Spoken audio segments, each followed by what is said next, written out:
Welcome to Covenant Tribe Media Podcast, where we explore all things writers and filmmakers with an emphasis on faith-based and independent creators. The host is Ashia Goldson, a multi-published author, screenwriter, and filmmaker. Now, let's talk media. Good morning and welcome to Covenant Tribe Media Podcast, where we explore all things writers and filmmakers with an emphasis on faith-based projects. And today we have a very special guest. I'm so excited. So not just a guest, but also a dear friend of mine. And if you please introduce yourself. Hello, everybody. My name is Nakia Ford. I am a writer. I'm a scriptwriter, and I have a production company called Abundant Faith Media Group, and I'm happy to be here today. Wonderful. We're so excited to have you here. So could you tell us, Nakia, where you're from? Tell us about where you're from originally.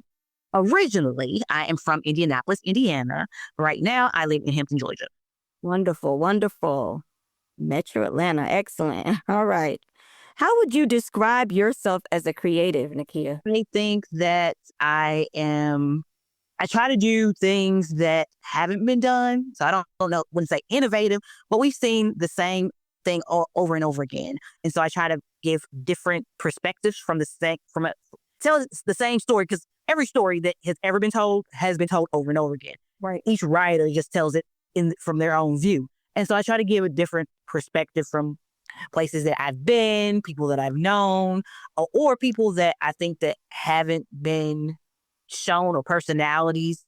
Understood. And certain people that haven't been shown. Because we've always seen the mad black woman. We've seen I have a character right now, he's homeless, but he's functioning homeless. If you saw him, you would know he was homeless. Because every time I see people play homeless or homeless characters, they're dirty, they're angry, and this character isn't. Because when I was in Florida, I met homeless veterans, and most of those people, you wouldn't even know they're homeless. I'm like, your skin is flawless. You look like you work out. What's going on? Awesome, awesome. So you like to bring different. And so the dirty narrative is not everybody's narrative, but homeless, everything looks different. Like one person will have cancer, somebody else will have cancer. It looks different, right? And so showing the same narrative just gets old, and showing it from somebody else's point of view. I love it. I love it. So tell us what you do specifically in the film or broadcast industry. Tell us specifically what you do. I'm a writer, and so I like to create. I'm also an editor, and I believe that when you edit film and when you write film, that is where the story is, and that is what people actually see. And so I'm a world builder. I create characters from my imaginations. Most of them I get inspiration from people I know, people I've seen, and I try my best to entertain and educate through my film and my writing. Nice. Very good. So how did you get started on this path? I always was a writer. I always wrote short stories when I was younger.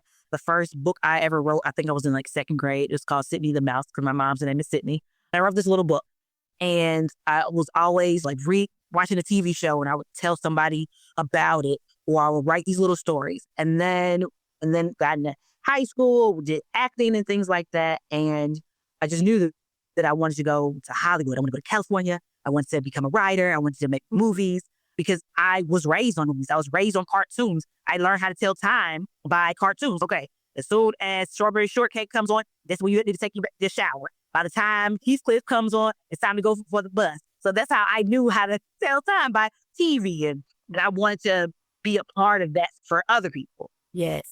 I have a very similar background. Okay, so you were writing, I understand, as a child, but did you know when you were a child that you were going to have a career in this industry? Did you know that early on? I did. I knew that I wanted to be, not necessarily famous, but I knew I wanted to create something that people could watch, whether it's a movie, a TV show, or something. I wanted to, because I grew up mostly in the 80s and 90s, right? And we had those things where families could sit down and watch, and kids could get inspired. Like my secret crush, which is not secret because I tell everybody, is LeVar Burton. Most people like LeVar Burton because he was in everything. He was Kunta Kinte. He was Geordie LaForge. He was Mr. Reading Rainbow. He inspired me to imagine and to think. And he was the only man in my life that was that was telling me to dream and imagine. Yes. And so I was wrapped up in books. Every summer, I had this summer book list. I love it. and I got enthralled in these books all summer long. So I knew I wanted to be able to do somebody else, whether it was kids or grown people. I knew I wanted to be able to do that. And I was always doing things and people would sit around and listen to me. I'm like, oh, I can capture somebody's attention through these stories that I'm making up. Yeah. And it may have something. Yes, I love it. I love it. And would you call yourself earlier a world Being young and black. Yeah, being young and black in the 90s, you go to college and get them good jobs. You don't imagine. That's for somebody else. It's not for you. Go to school, get a good job, retire. And I was like, and I think people, families in particular, they try to shield you from failure. So they're like, hey, get a job. You're smart. Become a teacher. You're smart. Become a scientist. That's stable. Because you're going to go to California and you're going to be on drugs and you're going to die. And I'm like, I'm not on drugs. Yeah, why would I go to home? And yeah, so true. You're going to be homeless. You're going to be out there starving artists. And that's what they got me. I'm like, Nakia and starving don't sound good in the same sentence. Maybe I should go to college and get one of them good jobs. And I did. And I was like, ugh, why am I doing this? This is killing myself. I need to do something different. Okay. So I know you went to film school. I did. So did you go to college for film, or did you go to college and then went to film school? I went to college when I was in high school. I was an athletic trainer for football and wrestling. And so I thought, hey, that's a good job. I can be Lance Forrest, a favorite job. So I went for that. And then you find out the reality that you're probably not going to be an athletic trainer for Notre Dame or for the Pacers or for the Colts. You're probably going to be an athletic trainer for a high school or a junior high school. Or you might get into occupational therapy and work in a nursing home. And none of that Sounded exciting. Right. And I was like, okay, yeah, I want to do that. I want to travel the world. If I'm going to do something, because in my mind, I'm going to be the Pacers athletic trainer. But those people die out of those jobs. They keep those jobs forever. I was like, no, you can't. Yeah, I'm not going to travel, being a high school athletic trainer. So I was like, okay, I've been in school for this long. What am I going to do? And I end up being in college for way too long. And I'm like, everybody's starting to look young. That's funny. I changed my major so many times. And then somebody tell me, hey, you ever thought about being an ROTC? And I was like, you can travel the world. I could see the world? Yes, I'm in. And so I got commissioned to the United States Army and I saw a little piece of the world and I got the travel bug. And what really solidified it was I got a job teaching English as a second language in South America. And they told me, oh, you're going to have kindergarten through third grade. So I got all these materials, Barney materials, Elmo stuff, like to teach these little kids English. And then when I got there, I had 5th grade through 12th grade. I can't give 12th graders Arnie and Elmo. So I'm like, oh my God, what am I going to do? So I started making these videos, Rosetta Stone, take photos of the kids and I would be like friend or family or street or house. Okay. And I would use these videos to teach. And I also had a copy of 17 again, I think. And it hadn't come out in South America yet. So they're like, oh, we can use this movies to teach. And that was like really entertaining because it hadn't come out in South America yet. So I was like, oh, this is the American teacher and she's bringing us movies and we get to see the movie for free and learn English. And I was traveling at the same time. And then I was making videos. When I got back, my church was like, hey, we've been seeing your videos of your travel. Why don't you make a video for our 144th anniversary? And I was like, sure. So I did that. And then LA Job needs somebody to make a video about Black people in medicine during the Civil War. And they only want 5 minutes. I'm like, okay, I can give you 5 minutes. I made 5 minutes. They were like, yeah, we're going to have to find some more money because we need at least half an hour of this. And I'm like, sure. And they were like, hey, where did you go to school? You have a degree in film? And I was like, nope, I just learned this on the fly because I had to. It was a survival technique for teaching English. And they were like, man, we're looking for somebody, but you need to have a degree in film. And I was like, oh, I can do that. So I had that Montgomery GI Bill that I wasn't using, dust that off. And I'm like, let's go to film school. Let's go to film school. Nice. What a nice story, though. I love that. Awesome. So you go to film school. How would you say film schools helped you? On one, I'm glad that when I originally wanted to go to film school, it was when everything wasn't digital. And so that you're cutting film by hand. And when I did go to film school, everything was digital, so it was a lot easier. But I was a non-traditional student. I'm almost 40. Like, I was turning 40 when I went to film school. Everybody was in their 20s. And the great part of it is, like, you have all these young people that nobody, like, they had the mindset that I could do anything. And so to keep up, you're like, okay, I can do anything too. Even though, and they were like really, oh, hey, Kia, let me show you how to do this. And let me show you how to do this. And hey, I did this. And so I originally thought, okay, I'm just going to go to be a writer and an editor. And then I took a class that had a lot of motion graphics. And then I found out that I fell in love with motion graphics. If I had never gone to film school, I would never know how to do limited animation. So true. I would have never known I've gotten work being a graphic designer because I used Photoshop and things like that. So all these other things, not just making film, because you could have film school, you had to be a hustler, right? It's not like everybody's like, hey, I need another Scorsese. You've been out of film school for 2 days. How? Let me write. I'm going to give you $1 million so you make this film. That doesn't happen, right? So you have to hustle. You have to figure out what skills do I have right you. So true. I was making videos for small businesses for their websites. I was doing graphic design for websites. I was doing all these different things. And because I had a film degree, I had credibility. I was doing everything, a lot more things, doing book covers. I was doing all kinds of things that weren't really film related, but were skills that I learned in film school. Correct. Okay. Very interesting. Yeah, that's an interesting point of view there. I never thought about that. The skill set that you develop alongside actually creating films while you're in film school. Awesome. So you're in film school, you get out of film school, you're working, you're creating these videos for companies. At what point did you decide I'm going to open my own film studio productions? Years later, when I graduated film school, that was like right before the pandemic. And so the world is my oyster. I have all these skills, and I was in Florida at the time, and I was like, okay, maybe I'll go to California, or maybe I'll go to New York. And then I'm like, cost of living is too high in both of those places. New York is too cold in the wintertime. And I am boycotting winter. So I was like, okay, everybody else is rushing to Atlanta. So I had a friend who lived in Atlanta. He was like, hey, come down here. They're doing all kinds of great things. Tyler Perry, put your application in there, blah, blah, blah. And then the pandemic happens, like maybe 6 months after I get here. And so Tyler Perry, nobody's making film. I end up getting a job in a pancake factory. And every day I was like, I can't do this. I can't do this, Jesus. I can't do this. Okay. At some point you're like, okay, and this has happened in my life. When I can do anything, I can clean floors, I can write films, I can do anything to make money, right? Because I like to eat when I want to eat. I like the lights to be on when I want, when I want them on. And so when you're an adult, you're like, okay, well, these are my dreams. But in the meantime, in between time, I need some money. And so I got this job, and it was paying decent money. Apparently we were, they call them essential workers.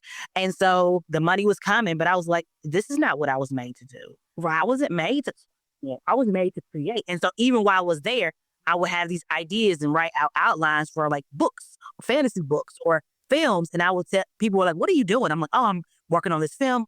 Wow, blah, blah. And I would start talking about it. And they were like, what movie is that? What platform you did? I'm like, no, I'm working on a movie. Every movie yet? Girl, you need to do something with that. And people kept on telling me that. And then working with the people that you're working with, some of them were good and some of them were not so wonderful. And you're like, I don't want to be this. And I was like, okay, I can give myself 2 more years of working here. And then the more I work here, it will start getting harder and harder. And just things just kept on messing up. And usually when that happens, that is, don't get comfortable. It's time to go. Have an assignment. You don't get comfortable here, you'll probably be here for 5 years. Because they kept on promotions. They kept on giving me promotions and more money, girl. And I was like, I do this for 3 more years. And I was like, you can't do this for 20 years, but you're not.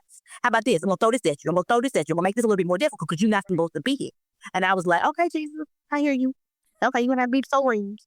Because you would make plans, and God was like, that's adorable. But I have something, that purpose for you. Exactly. Little you ain't going to be there making pancakes for other people's bakes. And so a friend of mine had a film that I was helping him work on. And I was like, okay, in November of 2022, I'm going to leave this job and work on this film. The film never happened. Okay. But I just started writing, and I started creating, and I started doing other things. And I'm like, okay. And then my mom died, and she had all these things. She was like, Nakia, when are you going to actually do some of this stuff? When are you going to, I had written a couple of films and sold them to independent filmmakers. And so I was doing that. But most of them, actually all of them, were ideas that they had, but they didn't know how to write them. I got you. Yeah, me their ideas, and then I made the film, wrote the scripts.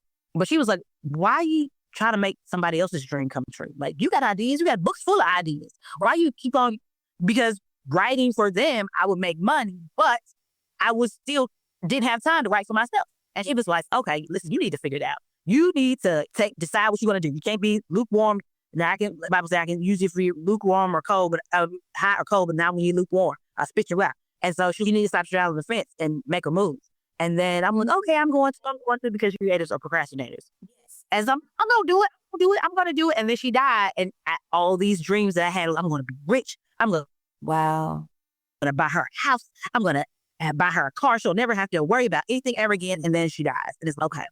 And I had I have a faith-based film production company. I was not making faith-based films at all. I was not faith-based because people with money don't really care about Jesus a lot of times. So I was making these films, and I'm like, I'm going to get off the fence. Because even with the films I was writing, I was sprinkle Jesus in there a little bit. And God didn't want me to sprinkle. That He has a purpose for me. And I believe that He wants to use the talent that He put into me for His glory. And so I was like, okay, even though the stuff that I was writing, and even things for myself, because I love a love story, were sprinkled with Jesus, I'm like, what would this same story look like if I'm flooding with Jesus in a palatable way? Wow. That not only gives God glory, but also entertains and educates. And so I'm like, you know what, that's what I'm going to do. I'm going to get off the fence. I'm going to stop I'm going to make her proud. I'm going to live up to the potential that she knew I had. And then a partner with a friend of mine, and we just started Abundant Faith Media. Lovely. I love that. That's awesome. All right. So you stopped sprinkling Jesus and you just going to flood us with Jesus. We're going to go full Jesus. I love it. I love it. Excellent. Can you give right? And when I say that, it's not like people are hallelujah shouting every other word. It's because in this Christian life, you experience all of life, right? And there are times when you're like, amen, hallelujah. Oh my God, God is so good. And there's some times you're like, why have you forsaken me? But how long am I going to have to wait, Lord? You go through these ebbs and flows and ups and downs in the human experience. And I want to show the human experience. I want to show the human experience of redemption, the human experience of wavering faith that leads you to abundant faith, right? Because I have been wishy-washy with Jesus in my faith. I'm like, okay, Lord, I know you got me. They don't happen as quick as I want them to. Be like, you know what? You busy. Let me handle it myself. Let me handle it doesn't work. Because let me handle myself is obviously this must be something I should do. And the Lord was just saying, I'm just saying right now, not right now. I'm saying to have some faith. I'm saying to be patient. I'm saying there's some other things you need to be doing while you in my business as a kid. Go do the stuff that you're supposed to be doing. And let me handle. I know those words well. And the stuff that you can't do. And I wasn't listening. So I've been back and forth. Yeah, I've been back and forth. I've been up and down. I haven't been, he has been faithful. I haven't. Into the being consistent. But you have to show that because I think a lot of people are like, when you see a lot of faith-based films, it's like either you have this cookie cutter life and everything is going right and you're just praising the Lord and everything's wonderful. And then it's one little tragedy happens and then everything breaks down. But then there's Jesus at the end. You're right. He's himself. And I'm like, what about those other stories about people that are equally yoked when they got married because they was in the streets equally yoked and how Jesus has changed their life and now they're equally yoked in Jesus. Right. Y'all, that's those things. Okay, they're either the aftermath, the beforehand when they're arguing with each other. Now I gotta get on my knees and pray, or the promise is where after they've gone through a whole bunch of stuff and we didn't get to see that, and they're on the other side and now they're trying to help somebody else. Let's go for the ride. Let's see when it was not good and when they were lying to each other and whatever, and then that's the moment they're ready to change. He might change first and then she might see how God has changed them and then she changes, or vice versa. Let's know those stories. Correct.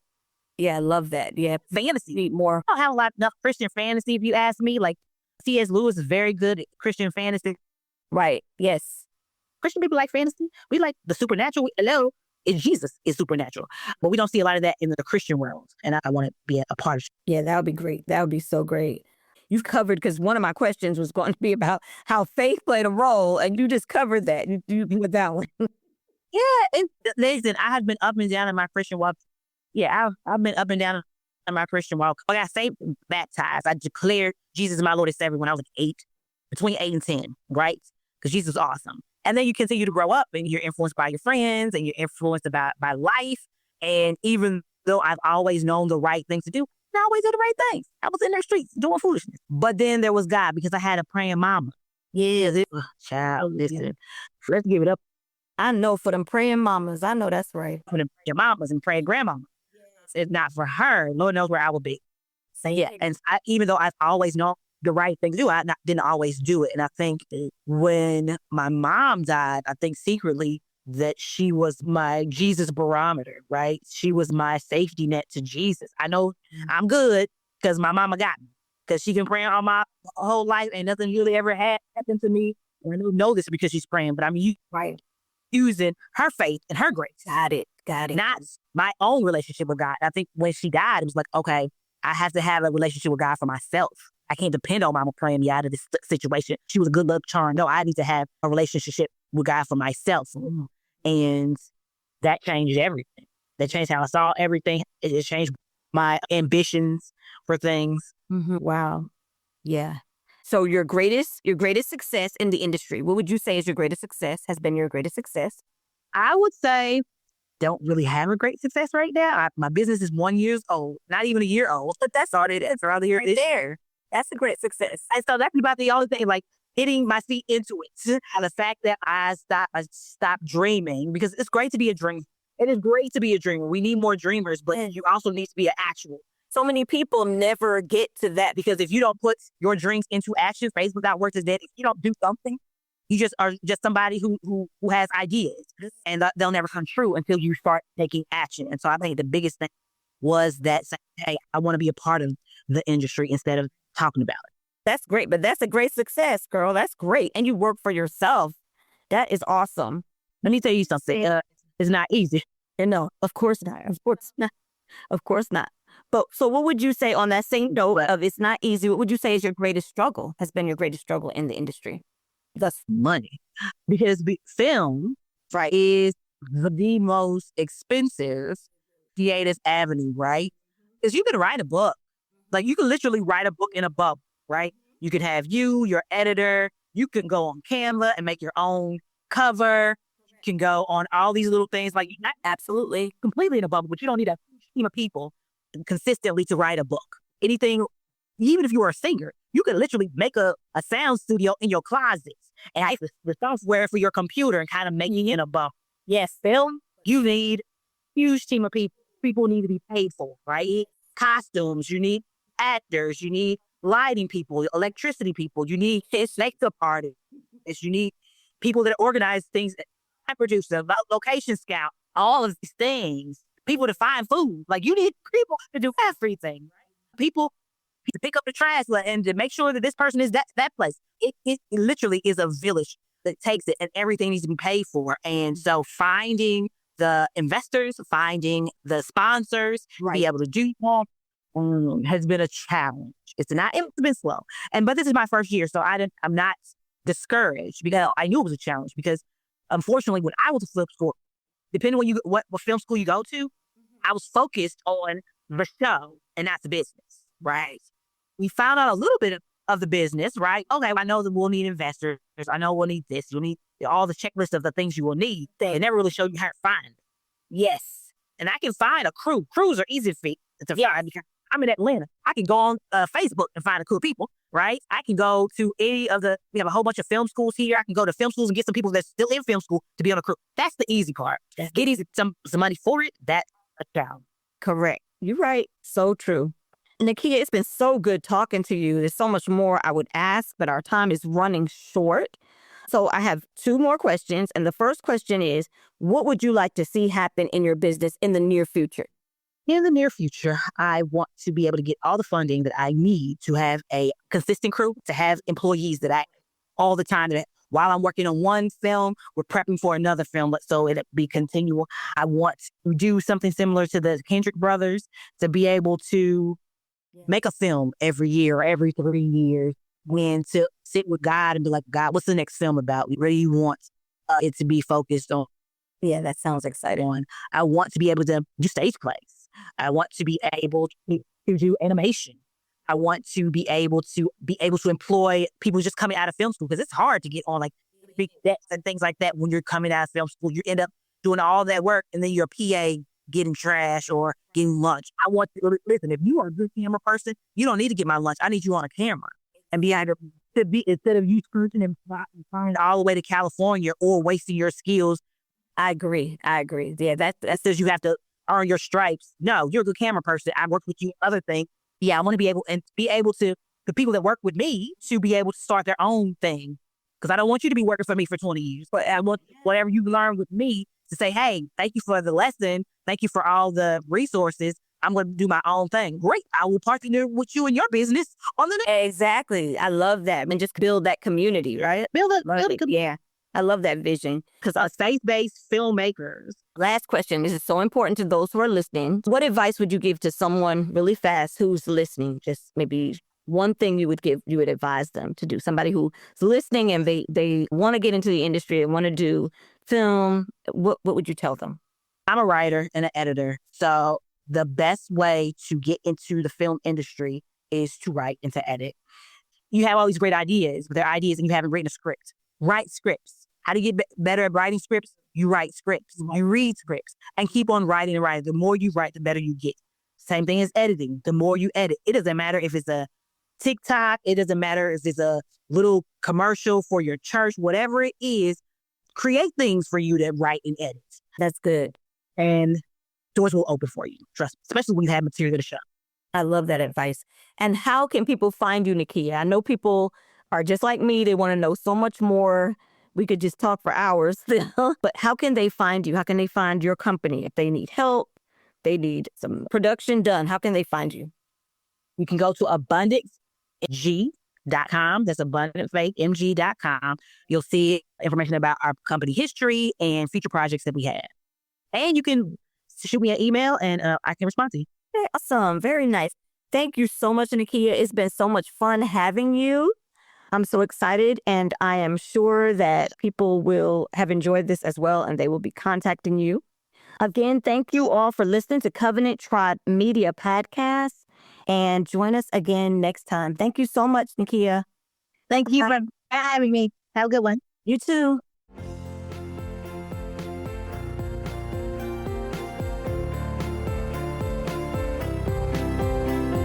Thank you for listening. Join your host, Asia Goldson, next time on the Covenant Tribe Media Podcast.